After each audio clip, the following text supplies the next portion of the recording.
এই জন্য মানুষ যদি দুনিয়ায় রহমত চায়, কোন মাজারে না, কোন বাবার দরগাহে না, 8 রশি 14 রশিতে রহমত নেই, রহমত আছে আল্লাহর ঘর মসজিদে।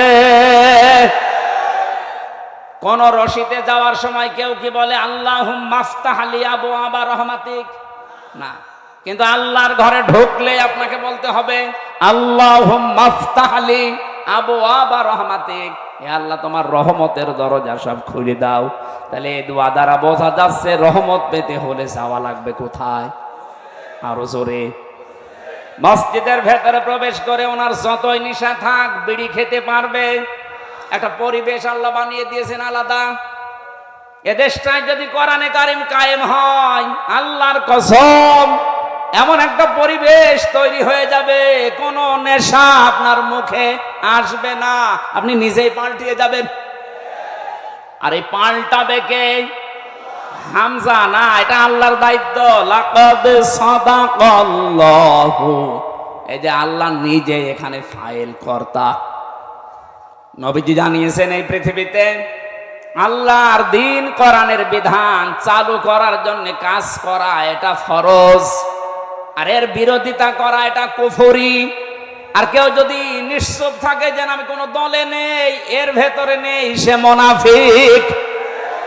আল্লাহর দ্বীন কায়েমের জন্য চেষ্টা করা, আরো জোরে, আরো জোরে বলেন, বিরোধিতা করা কুফরি, কাফের হয়ে যাবেন। আর যদি চুপ থাকেন, আরো জোরে। আমার তো মনে হচ্ছে এই দেশে ফরজ এই দায়িত্বটা পালন করা মানুষ এখন কম, শুধু মুনাফিক আর কাফের বেশি।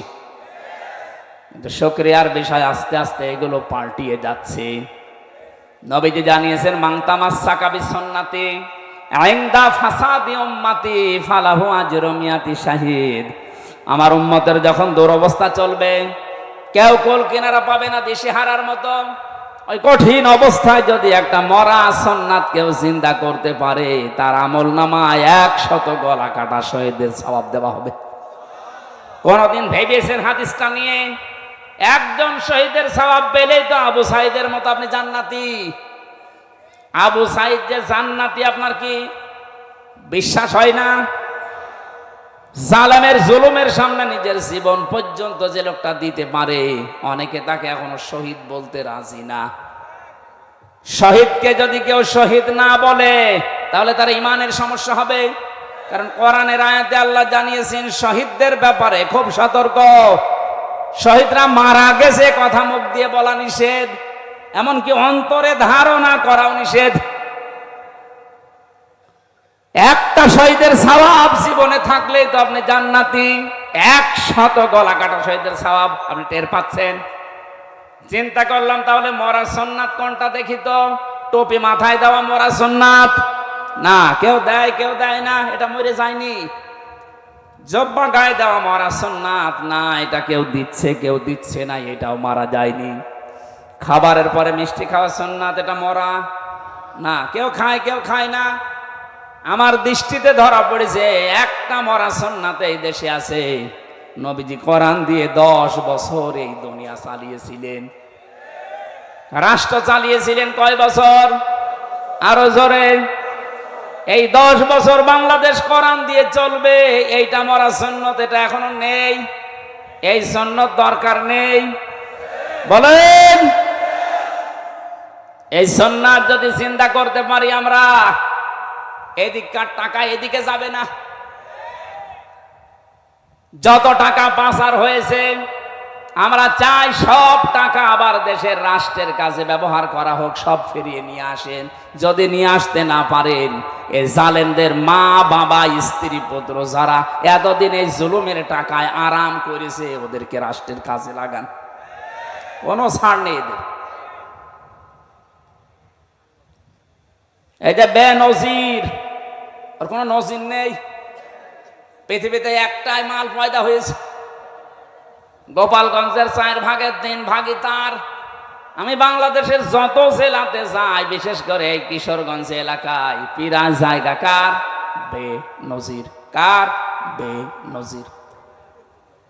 আপনার এত জমি জায়গা লাগে, এখন নেন, এগুলো চাষ করেন, সব রাষ্ট্রের পক্ষ থেকে বাজেয়াপ্ত করা হোক। কথা বলেন ঠিক কিনা?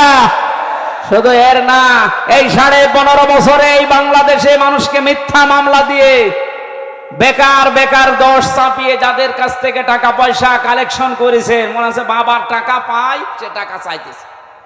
আমার যেদিন ধরে নিয়ে এসেছে তার পরের দিন আমার বাবাকে জানিয়েছে 10 লক্ষ টাকা দেন, নয়তো আপনার ছেলের নামে 50টা মামলা দেব।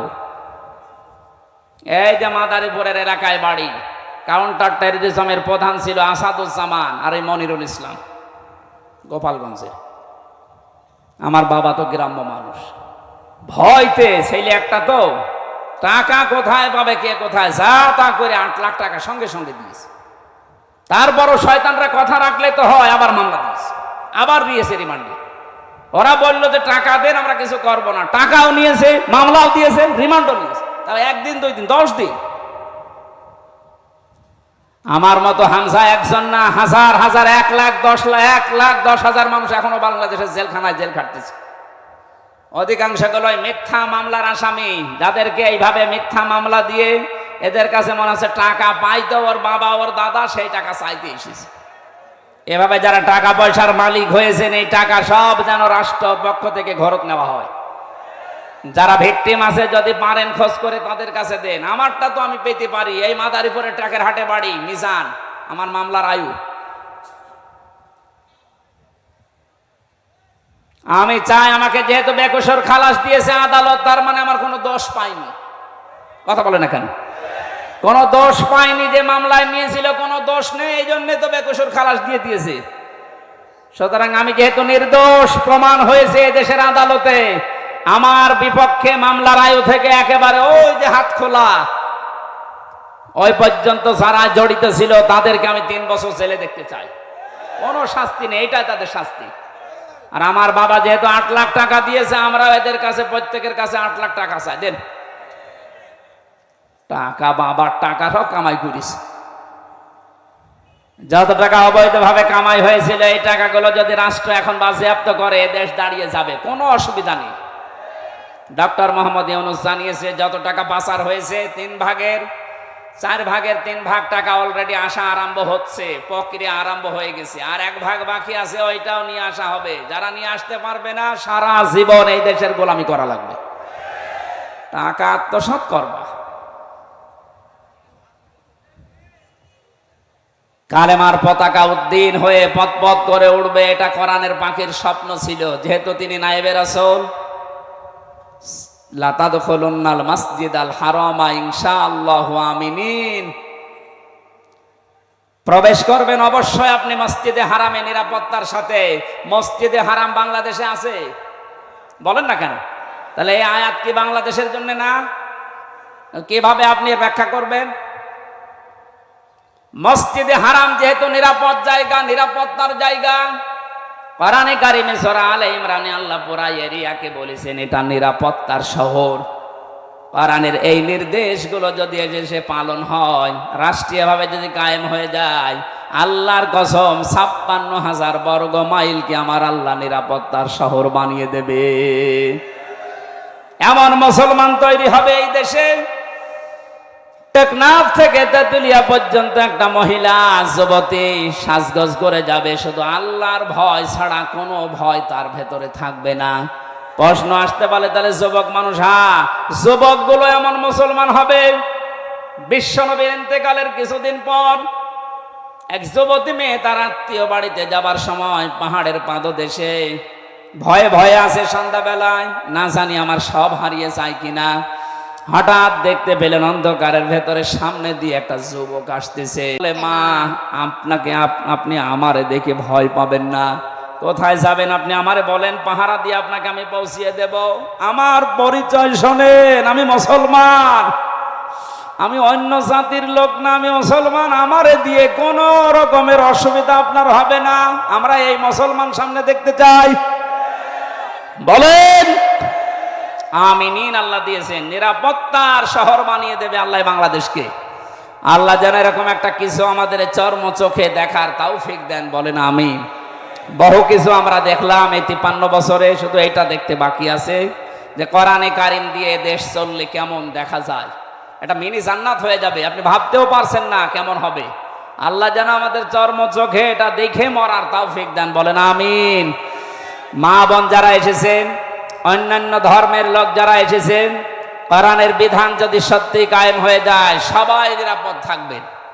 জুজুর ভয় যারা দেখাচ্ছে মেয়েদেরকে, এগুলো একটা মতলববাজ কথা বলেন। আল্লাহ যেহেতু কারো পক্ষপাতিত্ব করেন না, হয়তো আমাদের দলীয়করণ পক্ষপাতিত্ব এরকম বিভিন্ন সাইড থাকতে পারে, আল্লাহর এরকম আছে? আল্লাহ আমাকে যে মহব্বত দিয়ে বানিয়েছে আপনাকে ওই মহব্বত দিয়ে বানিয়েছে। উনি চান ওনার বিধান যেন এই জমিনে কায়েম হোক।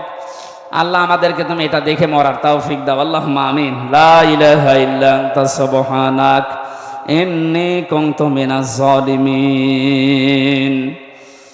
রব্বানা যালামনা আনফুসানা ওয়া ইল্লাম তাগফির লানা ওয়া তারহামনা লানাকুনান্না মিনাল খাসিরিন।